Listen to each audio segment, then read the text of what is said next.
कहते हैं कि मेहनत इतनी खामोशी से करो कि सफलता शोर मचाती। श्रेयस अय्यर दिल्ली को फाइनल ले गए, केकेआर को चैंपियन बनवाया और फिर पंजाब को फाइनल तक ले गए। और इन सब के बीच में भी अय्यर को लेकर उतनी बातें नहीं हुई। इंग्लैंड टेस्ट सीरीज के लिए अय्यर का सिलेक्शन नहीं हुआ। टीम इंडिया में किसी भी फॉर्मेट की कैप्टेंसी को लेकर उनके बारे में इतनी बातें नहीं हुई।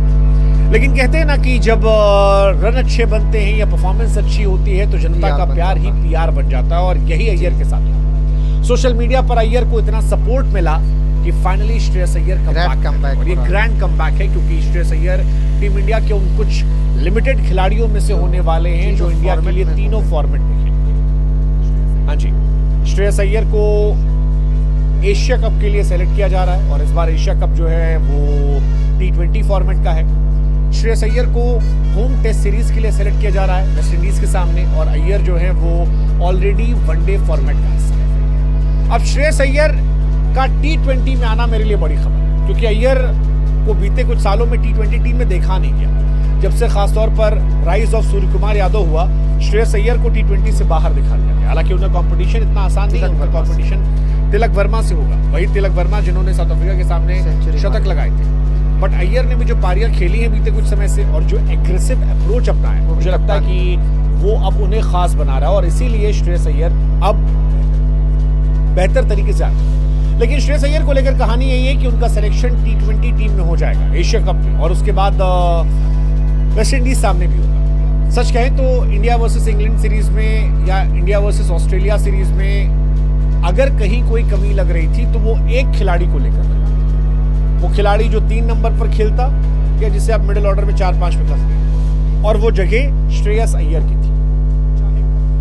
चाहे करुण नायर या साई सुदर्शन, दोनों को आपने मौके दिए और इन दोनों को प्रायोरिटी आपने श्रेयस अय्यर के ऊपर दी थी। लेकिन इन दोनों खिलाड़ियों ने वो इम्पैक्ट नहीं छोड़ा जिसकी एक्सपेक्टेशन हम सबको थी। आपने देखा हुआ टेस्ट सीरीज में केएल राहुल ने परफॉर्म किया, जायसवाल ने परफॉर्म किया, शुभमन गिल ने परफॉर्म किया, नीचे ऋषभ ने परफॉर्म किया, आपके जड्डू ने परफॉर्म किया, इनफैक्ट वॉशिंगटन सुंदर को भी जहां मौका मिला उन्होंने परफॉर्म किया।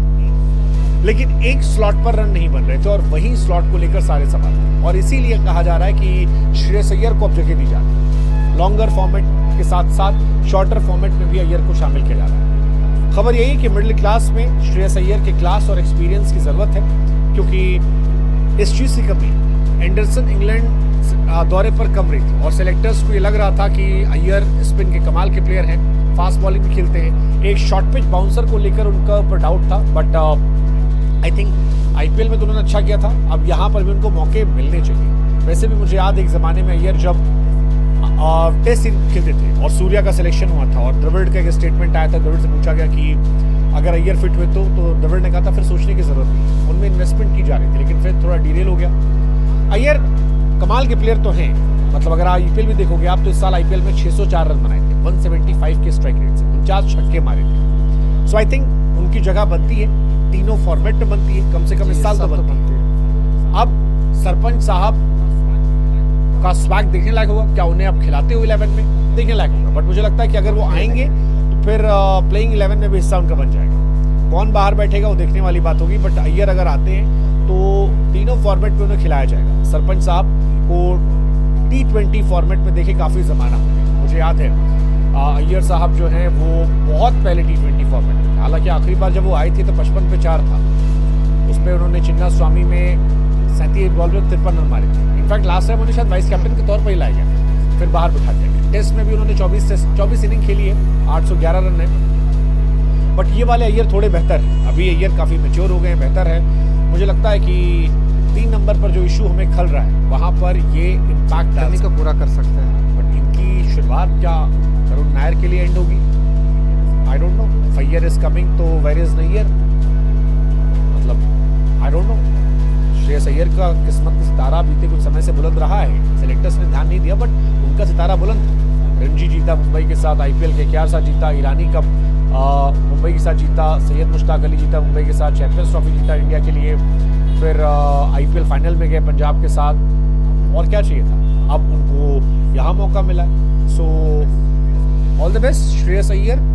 एंड तेरा क्या होगा करुण नायर, पूछने वाली बात, क्या होगा।